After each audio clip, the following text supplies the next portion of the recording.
Let us look at this issue of forest guard, because from what I understand, states are already keen into it. I think it happens that the first state that is making a bold step towards embracing it is Enugu State.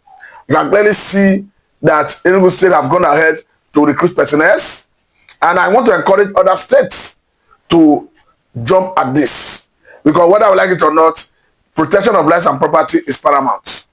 The governors cannot help but move into action to protect lives and property. Because all along, we have been saying that the government at the state level need to have some level of security power to parade to be able to address this level of insecurity we are seeing, owing to the fact that they cannot just go by the name of the governors just alone, just the governors and the chief security officer of their respective states, that they should parade some level of security power. I think this issue of forest guard has given them that opportunity to parade that power. But again, let me equally just look at some reaction that is coming.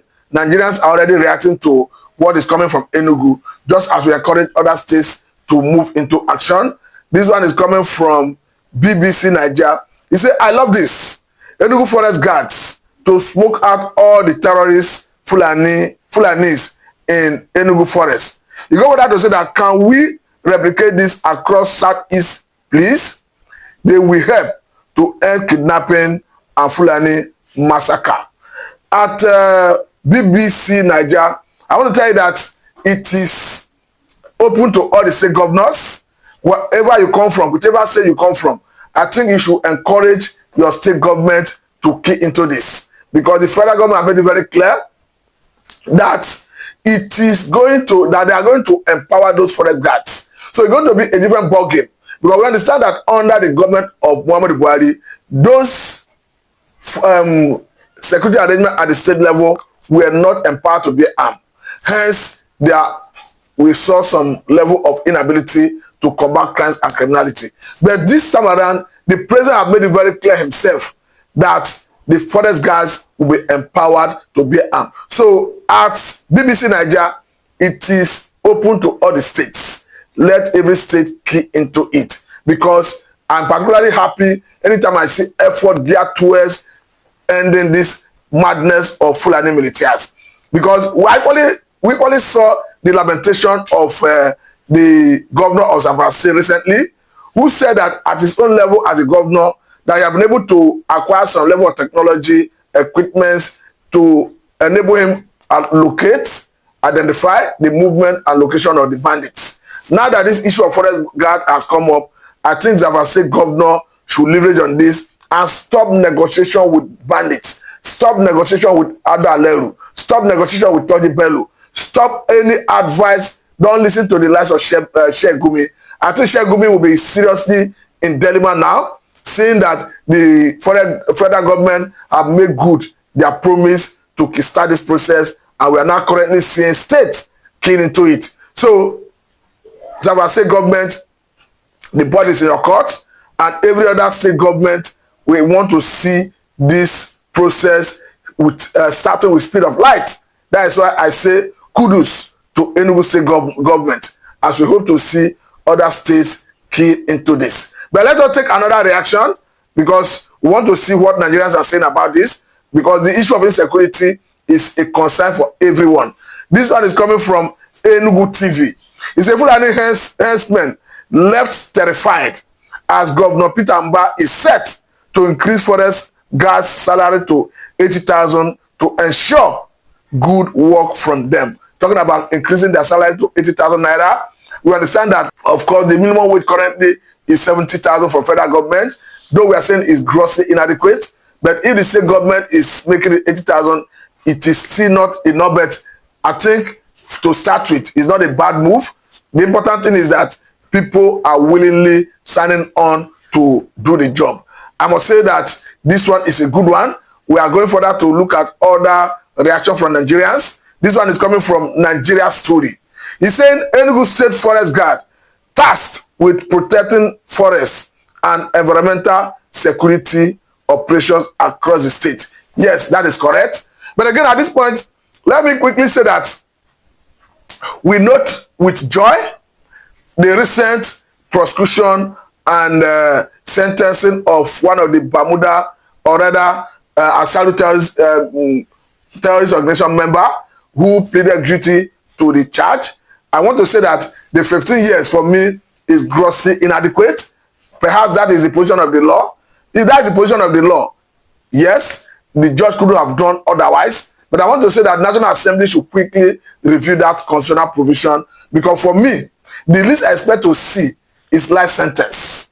That will be enough action to deter people from committing such heinous crime.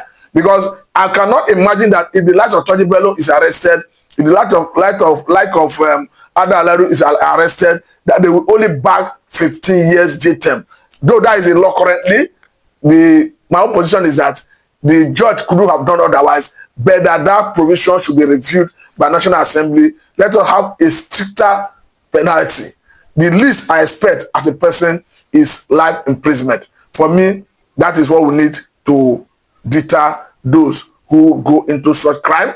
So again, we take more of reaction from Nigerians. This one is coming from a Twitter handle that goes with the name of Niger Cruz. He's saying, this is really gallant. Forest guards to fight for military attack inside their forest all the time. It is a nice move by Enugu State Governor Peter Mba. For me, I want to equally say it's a nice move, because we have been yearning for state control security architecture. We have been yearning for rejigging security architecture.